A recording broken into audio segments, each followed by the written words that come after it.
This Sunday, March 16th at 7 p.m. at the Fort Garry Hotel, Jazz Winnipeg will be presenting the fabulous Pacific Prairie Jazz Quintet.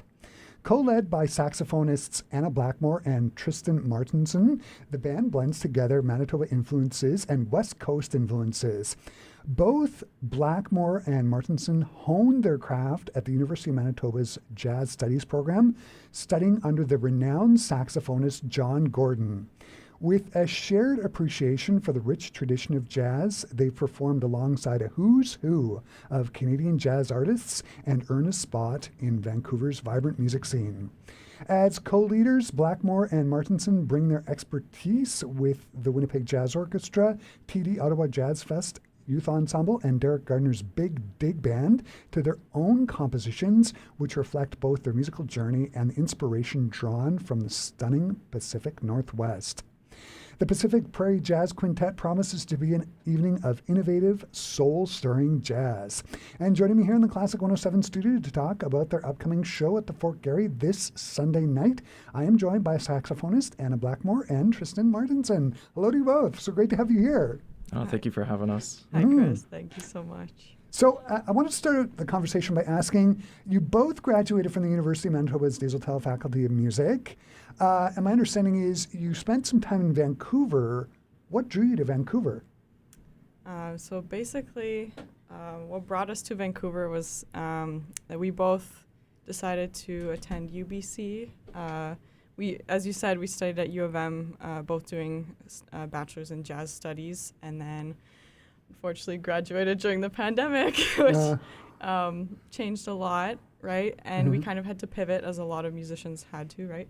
And so we both ended up applying to UBC, as I said, in non-music things, for computer science for Tristan, and I did a master's in English literature. Oh, wow. Some other passions of ours, and kind of trying to broaden our scope of, what we can do right now in today's market, but right? In the process, you established yourself in Vancouver, right? Playing with a lot of great musicians, right? That's true. Yeah, we were incorporating a lot of the kind of scene that was already existing there into what we're doing at UBC. So for me, Fred Stride taught at UBC, so a lot of his composition work, his big band work was through the courses at UBC that I could take in addition to computer science. And we got to play with him a lot, as well as all the students that went to UBC, Capilano.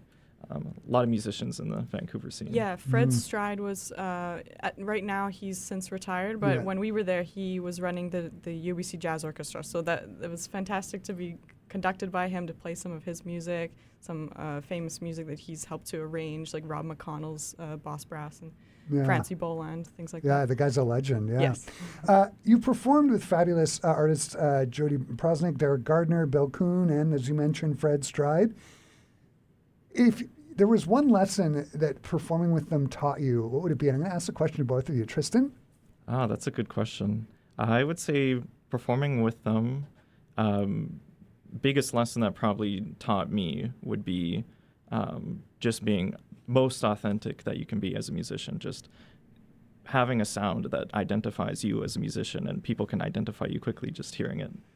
All these musicians have a very unique sound, especially in Vancouver, and they do something that really, really works, and that's what they're hired for. It's not just, it's another composer that's, just doing big band stuff. It's, no, that's Fred Stride's sound, or that's Jody Prosnick's sound. So I'd say, identity is, very important, and authenticity with that is very important. And Anna, how about you? Yeah, I resonate with what Tristan said, but also I would say, what really drew me to the musicality of, as you said, Jody Prosnick and Fred and those people, and Bill Kuhn as well, just really warm people who were genuinely nice to everybody, who were so kind. They were so willing to help out younger musicians, either the kids just starting out, at the VSO summer camp that Jody Prosnick is running at the VSO. Either helping out those beginner students to where I was at, and kind of okay, at post school, trying to figure things out. What do I want to do and be as a musician? Those things. They was just so willing to help people like that. I went, and I aspire to be like that too. Along the lines of mentors, you were both students of Jon Gordon at the U of M. What is it in particular about his teaching style that you both appreciated and kept you motivated and ultimately gave you some success, Hannah? Jon was, it was amazing to work with Jon, especially because of his background as such a prestigious musician in the field, right?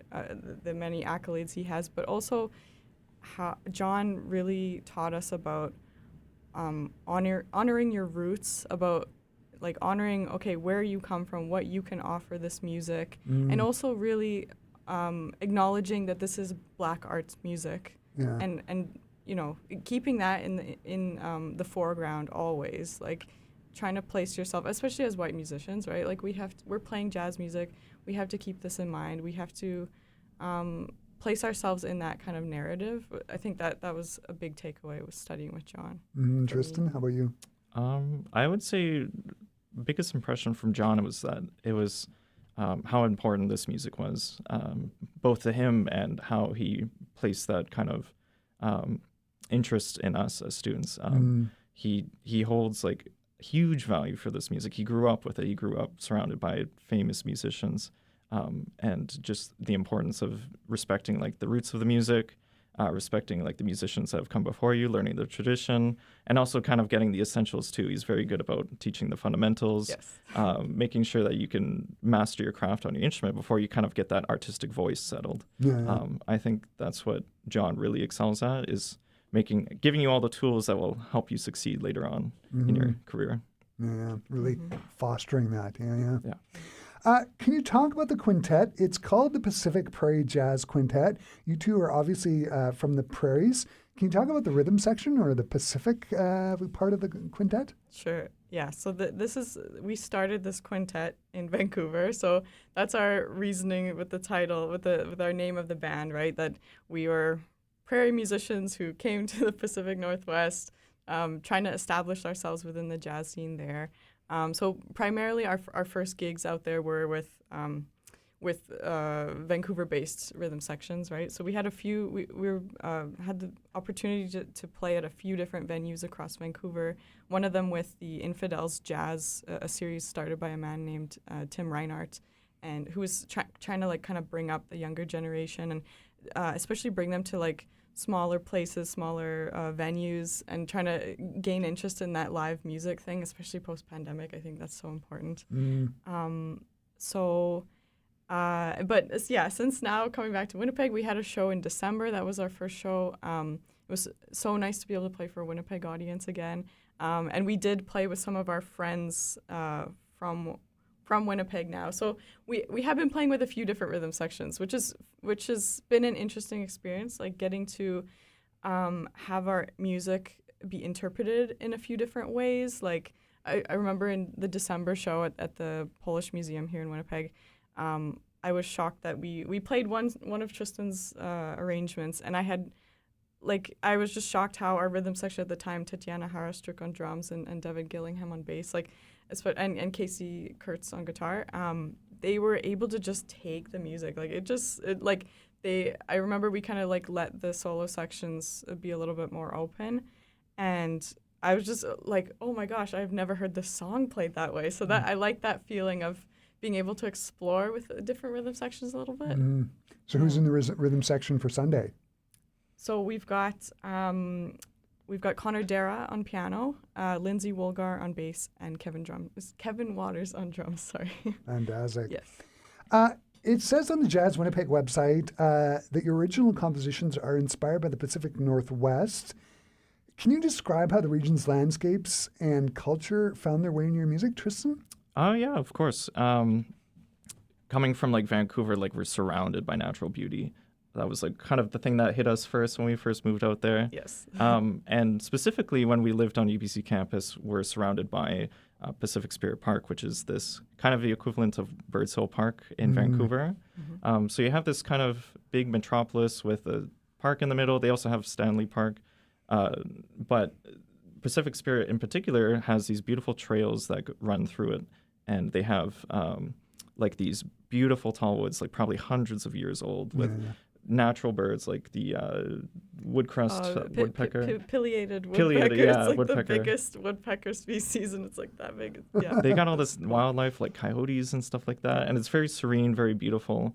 And one of the pieces that I wrote kind of captured this kind of beauty was called Hemlock and Heron, and it's named after these two trails that kind of run through the Pacific Spirit Park, close to our apartment. And on these kind of trails, it's kind of serene because you'd be walking through it, and at points it would just get like dead quiet. Like there would be no sound or anything, like no birds, no wind or anything, and it would just be quiet, beautiful trees, and like you're in this kind of mossy, rainforesty kind of landscape. So I wrote this piece kind of inspired by that kind of moment walking through those trails. Very beautiful nature there. Yeah, he wrote a ballad based on that experience. Yeah. Yeah. Any other tunes? Yeah, I've written one.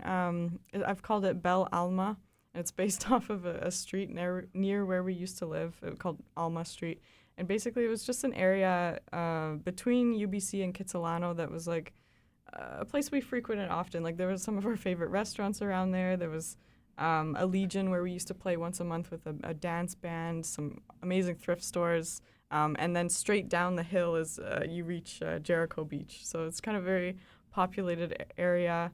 So that was kind of one of the tunes I wrote. I also wrote a tune called Lament for East Hastings to kind of touch on like the homelessness issue. Fentanyl crisis. Yes, it's like obviously we are having similar issues in Manitoba, but it's really shocking when you go to that street and it's just a crowd. It's a crowd of people who are there all the time, right? And like that is really shocking to see. And I don't know, just wanting to like raise awareness about these kinds of things is important to us too in our music. So. Yeah. I've been on East Hastings. I was in Vancouver on a tour and made a wrong turn and found myself on East Hastings. Yeah.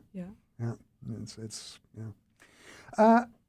Can audiences expect to hear some of those original compositions on Sunday? What can they expect to hear? Are you going to be playing stuff out of fake books and original compositions? Is it a combination of the two? Are there going to be reimaginings of contemporary works? What can people expect?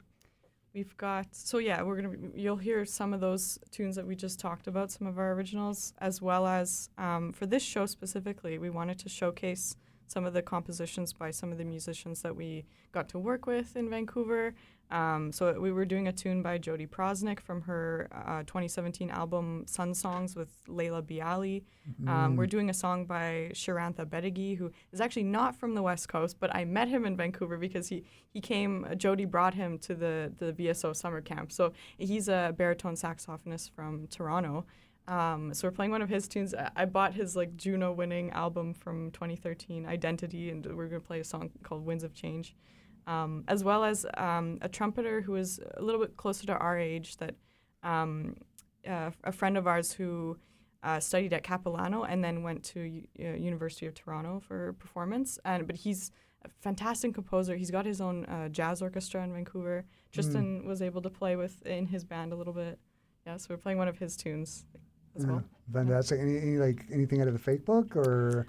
Mostly West Coast tunes and artists. Yeah, like mostly original tunes. Actually, Nice. We're doing like maybe one tune, like not quite a standard, but we're doing one of Oscar Peterson's songs, Wheatland, which we love that tune as like exactly. And we're like the prairies, it's so fitting, right? It's a beautiful tune. If you could describe the quintet sound, how would you describe it? And like, do you model yourself after like a specific quintet, Tristan?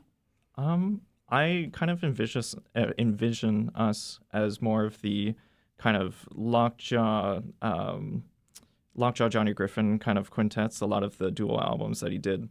A lot of like kind of writing in thirds, like these dual just loud blazing saxophones kind of sound. I really like to envision that. We've also done works from like Frank Foster and Pepper Adams records, which are more of that tenor Barry combo. But we're starting to branch out into like our own sound, where we start introducing like soprano saxophone, alto saxophone, our doubles, trying to kind of experiment with our compositions and arranging.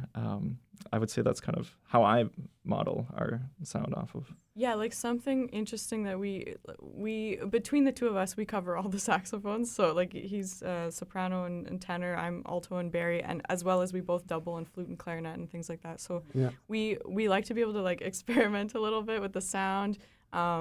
being able to write for two horns, but kind of transfer, okay, who's got the melody in this section, who, you know, if I'm going to be playing Barry, then usually I'm on some kind of counterpart line or bass line, but then if I switch to alto, like, we can change it up, like, Right, we yeah. like having that flexibility. It's cool. Great. I'm going to wrap the conversation up by asking what you are both looking forward to most about performing on Sunday. Anna, maybe I'll start with you. Sure. I'm just so excited to get to play in the historic Fort Garry Hotel. This is kind of a dream. I'm really, really happy that Jazz Winnipeg decided to give us a chance and be able to play there. And as well as it's been so nice to be able to come back to Winnipeg, to be able to play for Winnipeg audience, as I said. We missed the Winnipeg vibe here, definitely out there on the West Coast. You know, coming from, like, going there, not really knowing a lot of people, trying to start from the ground up of getting people to know who you are and your music. Yeah. It was tough, right? Yeah, it but is very hard. coming back, you know, we have a bit more connections. We have our friends and family here, so it's really nice to be able to play for them again. Tristan, Yeah. how about you? I definitely resonate with that. I would say, just to add, like, really excited about getting our music out there, having people hear it, getting to showcase our work, as well as a lot of great musicians on the West Coast, maybe introduce them to more people in Winnipeg. Yes, that too. Fantastic. Anna and Tristan, the show sounds like it's going to be just amazing. A great way to start out the week by hearing some good jazz on a Sunday night. Thanks for taking the time to stop by and talk to me today. All the best. It's going to be fantastic. Thank you so much. Thank you, Chris. For our Classic 107 listeners, the Pacific Prairie Jazz Quintet performs this Sunday, March 16th at the Fort Garry Hotel. For more details, visit jazzwinnipeg.com or go to classic107.com. I have embedded a direct link to the show page in the article you can find about the show that is up there now. Anna and Tristan, thanks again. Thank you. Thank you.